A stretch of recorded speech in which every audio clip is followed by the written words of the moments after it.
Ramai calon temuduga kerajaan dah ada resume yang cantik tapi gagal pada satu benda yang kecil yang nampak simple, iaitu clear file temuduga.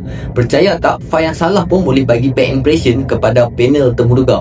Yang pertama sekali adalah warna clear file. Sangat penting. Kalau temuduga kerajaan, elakkan warna yang terang ataupun corak yang fancy. Pilih warna gelap dan formal seperti warna hitam, biru navy atau kelabu gelap.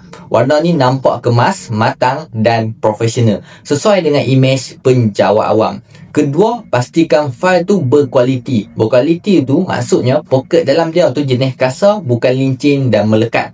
Bila kasar sikit, CJ tak lekat antara satu sama lain dan panel senang nak semak buka tutup. Plastik pula jenis tebal, tak mudah koyak walaupun kita buka tutup banyak kali. Ada setengah file temuduga ni, plastik dia sangat nipis dan semasa masuk CJ pun dah boleh koyak dah. Apatah lagi waktu nak buka tutup. Ketiga, jangan pilih file yang terlalu banyak poket. Cukup 20 ataupun 30 poket saja. Bila page yang limited ni, anda automatik akan tapis dan masukkan CJ yang betul-betul relevan dengan jawatan yang anda mohon. Barulah resume dan CJ nampak kemas dan tersusun. Kalau anda nak cari clear file temuduga yang nampak profesional, plastik tebal dan poket tak mudah melekat, pihak kami ada sediakan. Dan setiap pembelian clear file temuduga ni, anda akan dapat 20 template resume yang boleh edit sendiri secara percuma. Bagi yang berminat untuk dapatkan clear file temuduga ni, anda boleh klik beg kuning dekat bawah ni.